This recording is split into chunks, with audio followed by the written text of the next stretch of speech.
Friends, welcome back ಸನ್ನಿ YouTube channel. Friends, ಯಾರಲ್ಲಿ ಇವಾಗ paramedical exam ಬರೆದು ರಿಸಲ್ಟ್ಗಾಗಿ ವೇಟ್ ಮಾಡ್ತಾ ಇದ್ದೀರಾ ಅಂಥ ವಿದ್ಯಾರ್ಥಿಗಳಿಗೆ ಗುಡ್ ನ್ಯೂಸ್ ಅಂತ ಹೇಳ್ಬೋದು. ಪ್ಯಾರಾಮೆಡಿಕಲ್ ಬೋರ್ಡ್ ಕಡೆಯಿಂದ ಅಫಿಷಿಯಲಿ ಆಗಿ ರಿಸಲ್ಟ್ನ ಅನೌನ್ಸ್ಮೆಂಟ್ ಮಾಡಿದ್ದಾರೆ. ಓನ್ಲಿ ಫೈನಲ್ ಇಯರ್ ವಿದ್ಯಾರ್ಥಿಗಳದ್ದು ಮಾತ್ರ ರಿಸಲ್ಟ್ನ ಅನೌನ್ಸ್ಮೆಂಟ್ ಮಾಡಿದ್ದಾರೆ. ಇನ್ನು ಫಸ್ಟ್ ಇಯರ್ ಸೆಕೆಂಡ್ ಇಯರ್ ವಿದ್ಯಾರ್ಥಿಗಳದ್ದು ರಿಸಲ್ಟು ಅನೌನ್ಸ್ಮೆಂಟ್ ಆಗಿಲ್ಲ. ಇವಾಗ ಓನ್ಲಿ ಕೇವಲ ಫೈನಲ್ ಇಯರ್ ವಿದ್ಯಾರ್ಥಿಗಳದ್ದು ಮಾತ್ರ ರಿಸಲ್ಟ್ ಅನೌನ್ಸ್ಮೆಂಟ್ ಆಗಿದೆ. ನೀವು ರಿಸಲ್ಟ್ನ ಯಾವ ಥರ ಚೆಕ್ ಮಾಡ್ಕೊಬೇಕಂದ್ರೆ, ಇವಾಗ ಆಫಿಷಿಯಲಿ ವೆಬ್ಸೈಟ್ಗೆ ಹೋದರೆ ವೆಬ್ಸೈಟು ಕ್ಲೋಸ್ ಆಗಿದೆ. ನಾನು ಡಿಸ್ಕ್ರಿಪ್ಷನ್ ಬಾಕ್ಸಲ್ಲಿ ಲಿಂಕ್ ಕೊಟ್ಟಿರ್ತೀನಿ. ಆ ಲಿಂಕ್ ಮುಖಾಂತರ ನಿಮ್ಮ ರಿಜಿಸ್ಟರ್ ನಂಬರ್ ಹಾಕಿ ನೀವು ನಿಮ್ಮ ರಿಸಲ್ಟ್ನ ಚೆಕ್ ಮಾಡ್ಕೊಬೋದು. ನೋಡಿ ಫ್ರೆಂಡ್ಸ್, ನಾನು ಇಲ್ಲಿ ಒಬ್ಬ ವಿದ್ಯಾರ್ಥಿದು ನಿಮಗೆ ರಿಸಲ್ಟ್ನ ಶೋ ಮಾಡ್ತಾ ಇದ್ದೀನಿ. ಈ ವಿದ್ಯಾರ್ಥಿ ಆ್ಯನ್ಯುವಲ್ ಎಕ್ಸಾಮಲ್ಲಿ ಫೇಲ್ ಆಗಿದ್ದೀನಿ. ಇಲ್ಲಿ ನೋಡ್ತಾ ಇರ್ಬೋದು, ಕೆಳಗಡೆ ರಿಸಲ್ಟ್ ಅಂತ ಇದೆ, ಫೇಲ್ ಅಂತ ತೋರಿಸ್ತಾ ಇದೆ. ಹಾಗೆ ನಾನು ಇನ್ನೊಬ್ಬ ವಿದ್ಯಾರ್ಥಿದು ನಿಮಗೆ ರಿಸಲ್ಟ್ನ ಚೆಕ್ ಮಾಡಿ ತೋರಿಸ್ತೀನಿ.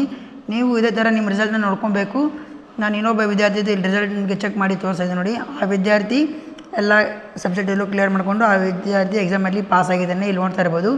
ನೀವು ನಿಮ್ಮ ರಿಸಲ್ಟ್ನ ಇದೇ ಥರ ಚೆಕ್ ಮಾಡ್ಕೊಳ್ಳಿ. ಯಾರಿಗೆ ರಿಸಲ್ಟ್ ಶೋ ಆಗ್ತಾ ಇಲ್ಲ ಅಂಥ ವಿದ್ಯಾರ್ಥಿಗಳು ನೀವು ನಿಮ್ಮ ಕಾಲೇಜಿಗೆ ಹೋಗಿ ಅಲ್ಲಿ ನಿಮ್ಮ ರಿಸಲ್ಟ್ನ ಬೋರ್ಡ್ ಕಡೆಯಿಂದ ಕೊಟ್ಟಿರ್ತಾರೆ, ಅಲ್ಲಿ ನೀವು ರಿಸಲ್ಟ್ ನೋಡ್ಕೋಬೋದು.